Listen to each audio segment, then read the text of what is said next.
Hello everyone, कैसे हैं आप सभी। वेलकम करती हूँ माधुरी आप सभी का एमडीलो क्लासेस में।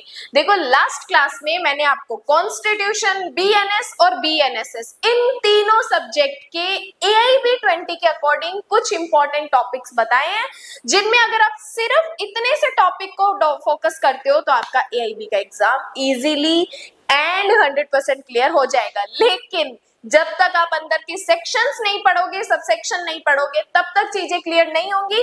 लेकिन ये ओपन बुक एग्जाम है, जब आपको टॉपिक्स का पता होगा कि यस ये वाला टॉपिक हम इस सेक्शन में पढ़ते हैं, तो वहां पे नकल मारने के लिए हमारे लिए थोड़ा इजी हो जाएगा। इसलिए एक एक बार या दो दो बार चीजों को देखना जरूरी है। इसी के साथ अपनी यूट्यूब पे एक 59 रुपीज की मेंबरशिप चल रही है, जिसमें हम बीएसए कंप्लीट कर चुके हैं, सीपीसी चल रहा है, बीएनएस बीएनएसएस के एमसीक्यूज कर चुके हैं, मेंस के कुछ इंपॉर्टेंट लेक्चर्स है वो भी वहां डिस्कस किए। इसी के साथ दिवाली आने वाली है, दिवाली के लिए एक स्पेशल ऑफर एमबीलो क्लासेस स्टार्ट कर रहा है। जो भी स्टूडेंट 399 का न्याय यात्रा बैच ज्वाइन करता है, उसके लिए जुडिशरी का कंप्लीट जुडिशरी का बैच वहां पे उसको मिल जाएगा। डेली वहां पे जुडिशरी के according Monday to Friday lectures upload होंगे, प्लस इसी 399 में हम साथ के साथ एमसीक्यूज भी डिस्कस करेंगे। प्लस इसी 399 के जो बैच है, इसमें सब्जेक्ट कंप्लीट होने पर इसके ग्रुप में कंप्लीट एमसीक्यू की पीडीएफ भी आपके साथ शेयर की जाएगी। जबकि मैं एक चीज क्लियर कर देती हूँ, 59 रुपीज की जो मेंबरशिप अपनी चल रही है, उसमें अपने एमसीक्यूज की पीडीएफ, नोट्स की पीडीएफ शेयर नहीं करते हैं।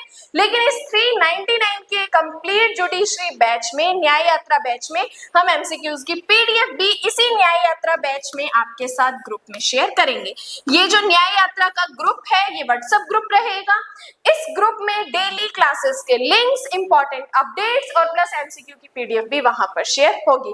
प्लस वहां पे अगर आपके कोई डाउट्स है तो वो डाउट्स भी आपके क्लियर किए जाएंगे। तो ये 399 का जो बैच है, ये यूट्यूब पे एमडीलो क्लासेस का चैनल जब ओपन करेंगे तो आपको एक ज्वाइन का ऑप्शन दिखेगा।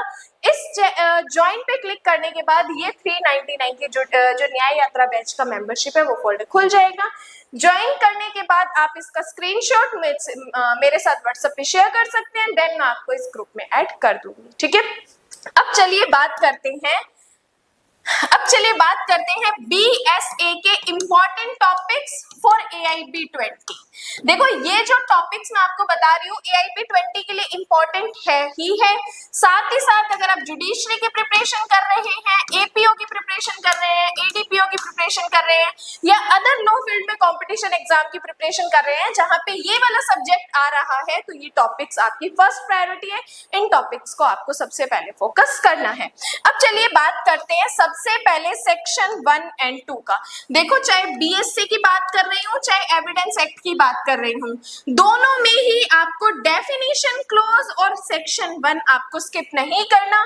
डेफिनेशन क्लॉज का हर एक पॉइंट, हर एक डेफिनेशन हमारे लिए इंपॉर्टेंट है, क्योंकि आजकल एग्जाम में ये ट्रेंड चल रहा है कि डेफिनेशन को साथ में क्वेश्चन में देख के और एक आधा कॉलम ब्लैंक छोड़ देते हैं और पूछते हैं कि इस डेफिनेशन को कंप्लीट करो, इस बीच कौन सा वर्ड आएगा। तो साथ ही साथ इसीलिए कहा जाता है प्री और मेंस की प्रिपरेशन एक साथ होती है, अलग अलग नहीं होती है। तो डेफिनेशन क्लॉज आपको स्किप नहीं करना। अब देखो, एक और चीज बताती हूँ, अगर आपके पास बहुत ही कम टाइम बचा है, आप ये लेक्चर जो है मेरा एग्जाम से 2 दिन पहले देख रहे हो, तब भी इतने टॉपिक आप कवर नहीं कर सकते, तो आप क्या काम कीजिएगा। अगर मैं बात करूं बीएसए की, तो सेक्शन 1 से लेके 50 तक जरूर पढ़ लेना, सिर्फ इतना। और एविडेंस एक्ट की बात करूं तो 1 से लेके 55 तक सेक्शंस पढ़ लेना, क्योंकि ये जो पार्ट है हमारा, ये बात करता है रेलेवेंसी ऑफ फैक्ट की। मतलब ऐसे फैक्ट जो रेलेवेंट है, जिनका हमें एविडेंस देना है, वो कौन से सेक्शन में पढ़ते हैं। ये आपके पास जब बहुत कम टाइम बचा है, तब आपको ये वाली चीज करनी है। अब बात कर रहे हैं, हमारे पास टाइम पड़ा है, 30 से 40 डेज पड़े हैं, तो फिर हम कौन कौन से सेक्शंस को डिस्कस करेंगे। तो सबसे पहले सेक्शन 1 एंड 2 को हमें नहीं स्किप करना। और पुराने एक्ट का बात करूं तो सेक्शन 3 भी है, क्योंकि वहां पर हमें 3 में डेफिनेशन क्लॉज दिया हुआ है। इसके बाद अगर मैं बात करूं रेलेवेंसी ऑफ फैक्ट की, तो सेक्शन 3 से लेके, ध्यान से सुनना, सेक्शन सेक्शन 3 बीएसए की अब बात कर रही हूँ। सेक्शन 3 से लेके आपको 13 तक सेक्शन को स्किप नहीं करना, क्योंकि यहाँ पे रेस्ट जेस्ट के बारे में बताया जाता है, शिनाख्त परेड के बारे में बताया जाता है, जो कि हमारे लिए वेरी वेरी वेरी इंपॉर्टेंट है। तो 3 से लेके 13 तक के सेक्शंस को आपको देखना है। इसके बाद बात करती हूँ सेक्शन नंबर 15 स्वीकृति, एडमिशन के बारे में। एडमिशन की डेफिनेशन, कौन कौन एडमिशन कर सकता है, इसके साथ 15 के साथ 16 नंबर सेक्शन भी आपको जरूर पढ़ना है। ठीक है, स्वीकृति में 15 और 16 नंबर सेक्शन आपको पढ़ना है। इसके बाद बात करती हूँ जो कि बात करता है सेक्शन नंबर 22।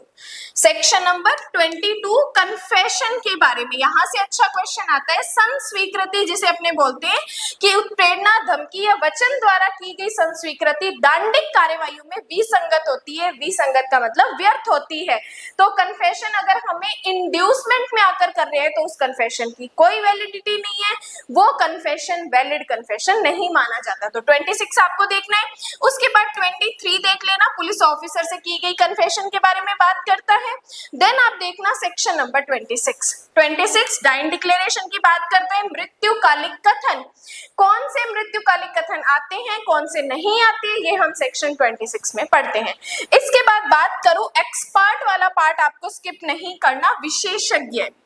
डायरेक्ट आप एक्सपर्ट वाले पार्ट में आना। एक्सपर्ट कौन होता है, किन किन मैटर में कोर्ट एक्सपर्ट की हेल्प ले सकता है, किन मैटर में नहीं ले सकता, ये चीजें भी आपको देखनी है। सेक्शन नंबर 39, 40 हम पढ़ते हैं।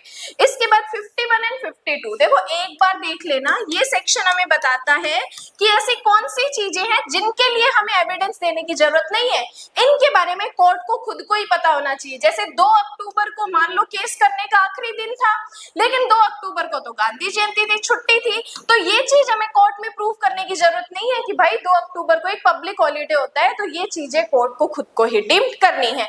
तो 51 एंड 52 ये आपको जरूर देखना है।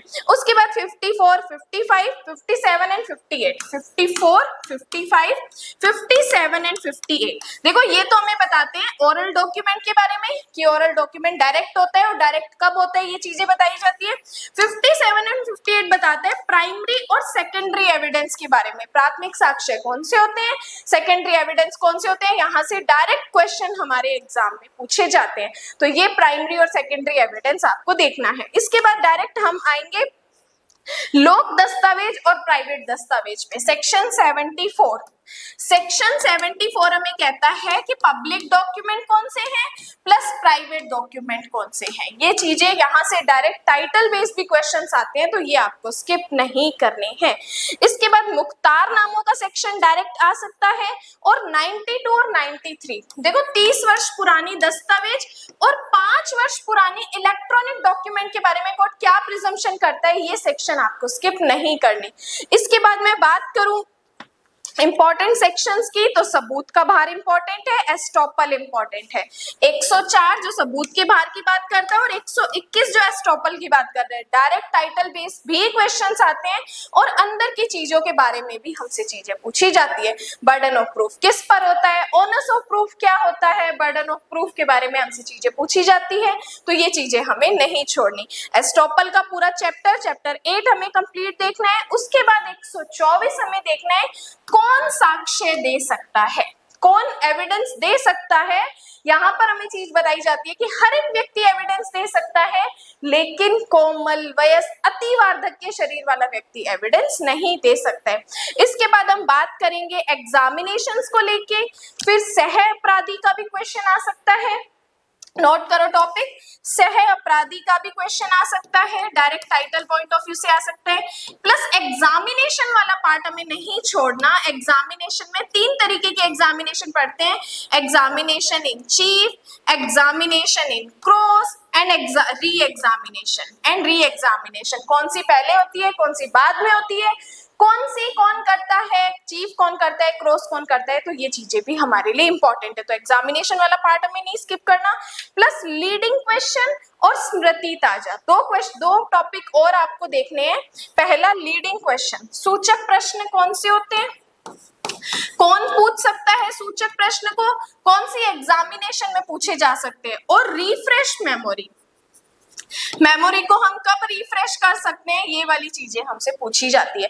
तो भारतीय साक्ष्य अधिनियम में आपको इतने टॉपिक्स को जरूर देखना है, इनको आपको स्किप नहीं करना है। अगर आपने बेरेक में चीजों को अंडरलाइन नहीं किया है, नोटबुक में सेक्शन नहीं लिखे हैं, तो लेक्चर को फिर से पीछे कीजिए और बाकी के जो भी टॉपिक्स है उनको बेरेक में हाईलाइट करो और नोटबुक में नोट करो, क्योंकि ये वाले जो सेक्शंस हैं, ये वाले जो टॉपिक है, हर एक एग्जाम में पूछे जाने वाले हैं, क्योंकि इंपॉर्टेंट चीजें हर एग्जाम में आती है। तो ये चीजें आप स्किप मत कीजिए। क्लास हेल्पफुल लगी है तो फटाफट लाइक कर दो, और जो भी मेंबरशिप आपने अभी ज्वाइन की है उसका स्क्रीनशॉट शेयर करके और आप व्हाट्सएप ग्रुप में ऐड हो जाए। बाकी आज के लिए धन्यवाद।